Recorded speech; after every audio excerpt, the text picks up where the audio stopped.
Alors maintenant, une question importante et qui me revient souvent en tout cas, qu'est-ce qui différencie l'huile de calanus de l'huile de krill, de l'huile de poisson? Alors justement, ici, c'est une très bonne question, une question très importante, puisque la différence entre déjà le krill, le Mhm. calanus et le poisson, elle se situe dans l'effet extrêmement intéressant de ce que j'avais expliqué au tout début de cette intervention, c'est-à-dire l'effet des esters de cire qu'on trouve dans le Mhm. calanus, mais qu'on ne trouve pas ni dans le krill ni dans le poisson. Donc ça, c'est une chose extrêmement importante à comprendre, c'est que déjà, avant de parler de ça, déjà, il faudrait bien signaler que le calanus, c'est un zooplancton, c'est un petit zooplancton qui se situe vraiment en bas de l'échelle alimentaire et que le krill, c'est quelque chose de plus gros. Et d'ailleurs, le krill mange du calanus. Il Mhm. s'alimente du calanus.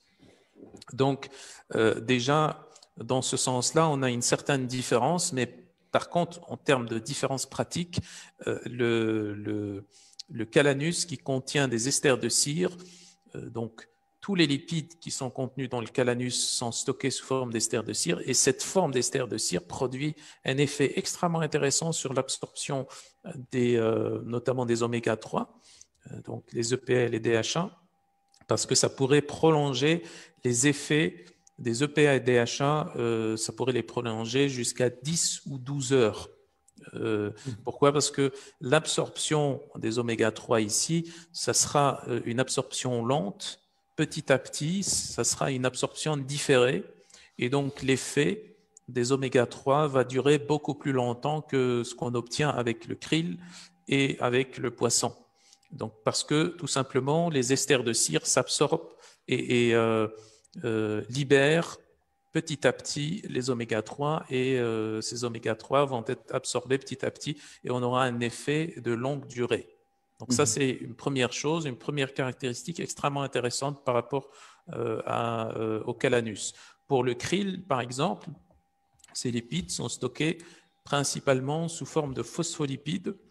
Qui dit phospholipide dit aussi absorption rapide. Donc, les oméga 3 du krill sont à absorption rapide, alors que les oméga 3 du calanus sont à absorption lente. Et puis également, on a le poisson également, où là, on a des oméga 3 qui sont à absorption, on va dire, moyennement rapide, qui se situeraient entre le krill et le calanus. Et dans ce sens-là, donc l'intérêt de l'huile de calanus, justement, c'est que ça complète, ça pourrait très bien compléter l'huile de krill ou l'huile de poisson. Donc, Mhm. si on voudrait utiliser une source d'oméga 3, à ce moment-là, on a une source qui est à action rapide, donc le krill et le poisson. Donc ça, c'est pour avoir une certaine dose d'attaque rapide Mhm. qui agit dans l'immédiat. Et puis, si on voudrait aussi prolonger les effets des oméga 3, on pourrait combiner de l'huile de calanus Mhm. qui aurait des effets sur toute une journée, donc 10 à 12 heures à peu près. Les études montrent 10 à 12 heures d'effet sur le taux d'oméga 3 absorbé. Donc, il n'y a pas de produit qui est meilleur que l'autre. Mhm. Euh, c'est tout simplement question de combinaison. Et donc là, dans ce sens-là, moi, je recommanderais d'associer le calanus, que ce soit le fait de prendre, par exemple, de l'huile de poisson ou de l'huile de krill pour avoir des oméga 3. Je conseillerais aussi d'associer en même temps de l'huile de calanus pour optimiser les effets des Mhm. oméga 3.